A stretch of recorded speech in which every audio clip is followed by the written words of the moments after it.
We are facing a historical moment. We are facing a political tragedy. Nobody knows what will happen, whether Mrs. May will resign, whether there will be new elections, whether the European community, which has to agree, accepts a prolongement in the procedures. So we are facing England divided, England in danger of falling apart between Scotland, Northern Ireland, problems in Northern Ireland, the Conservative Party in trouble, falling apart maybe. So we have so many issues, including economic issues, where the European partners don't know anymore how their industry, how their relations on economic affairs will develop. Banks, the citizens of Europe who live in the United Kingdom, what will happen to their permit of staying there, living there. So what we are seeing there is a crisis of incredible proportion.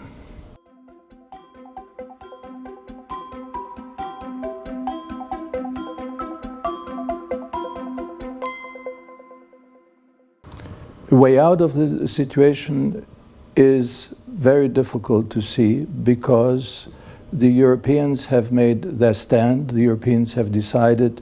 The result of the negotiations with London have been good, have been possible, have been credible, and England has practically resigned their political possibilities. Everything they said, the British said, London said, is no. No to any kind of proposal like the customs union, like a model as the Europeans have with Norway. England has rejected all of that, but England did not, the United Kingdom did not propose anything since they started negotiations which the Europeans could agree with. That's one point. The second thing is Mrs. May will be a historic catastrophe because she has, taken over the Conservative Party and the British government, and then she asked for elections. She lost the elections.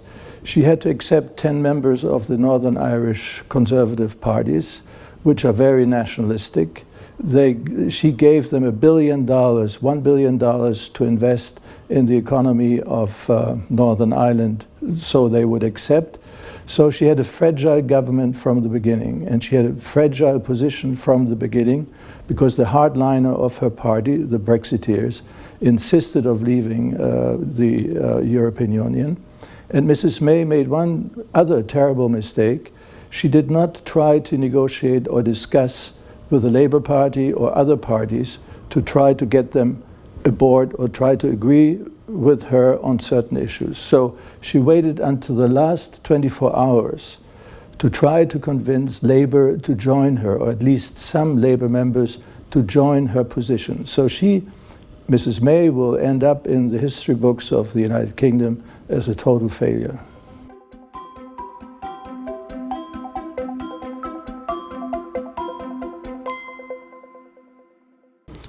Yes, if there's one positive result in the behavior of the United Kingdom, its parliaments, its politicians, which is disgraceful for a country which has such a great tradition in parliamentary history. They are the crown of democracy. They were the crown of democracy in our systems, and they failed miserably. In proposals, negotiations with the European Union, which means everybody there, certainly the right-wing, the populist parties in France, Madame Le Pen, in Germany, in Italy, the parties which have been saying, okay, we leave the euro and we leave the European community because we don't have any freedom, we have no freedom of action, we have no freedom to do what we want to do. Countries like Poland, like Hungary, Italy now, to a certain extent, the political right-wing parties in Germany are anti-European, the French are anti-European. So they have been slowed down a little bit in their flirtation with leaving the European community.